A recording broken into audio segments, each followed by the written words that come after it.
欢迎各位公民团体的代表再次来到我们总统府。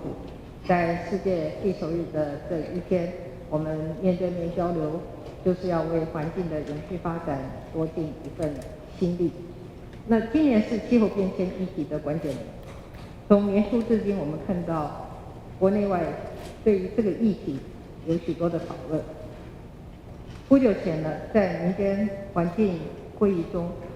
各团体提出了共同的诉求，呼吁政府要因应气候变迁，提出2050年净零排放的时程。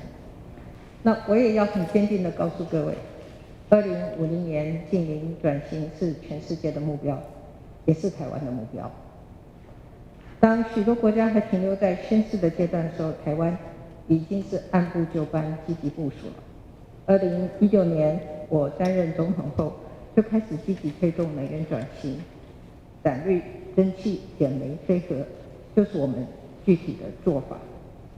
能源转型是减碳关键，做好能源转型，才能迈向净零转型的目标，打好基础。那么我今年元旦做出的宣示，也就是我们希望开始净零转型。那么行政院在那个之后呢，已经开始评估和规划台湾迈向净零排放的路径。我很清楚，这是一场考验政府的治理能力、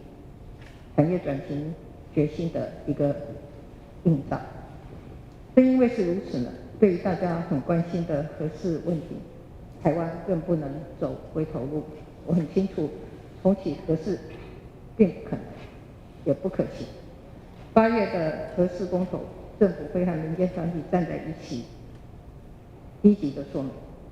也希望大家可以跟我们携手，为能源转型的目标共同来努力。那么此外呢，面对净零转型，政府在盘点路径的同时，也会重视社会沟通。待会呢，我要请我们经济部进行简报，也盼望大家提供建议，让政府、民间一起来合作。另外，关于大家关心的三接跟藻礁议题，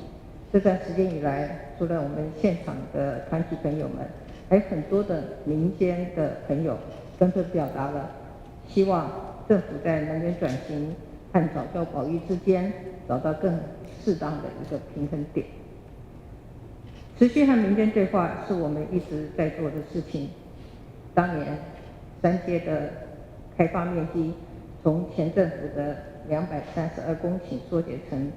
到23公顷，就是对话的结果。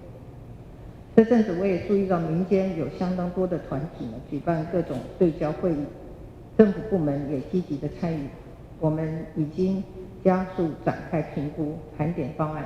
希望大家不要排斥任何方案的可能性。三接和藻礁是环保与环保的权衡，相互做出调整，寻求最大的共识，这就是社会进步的过程。就像过去几年，在能源转型的议题上，政府和民间一起努力往前走，克服了许多的困难跟挑战。我们也希望在三接和藻礁的议题上，我相信我们也一定可以找到一个平衡点，朝着对台湾最有利的方向来努力。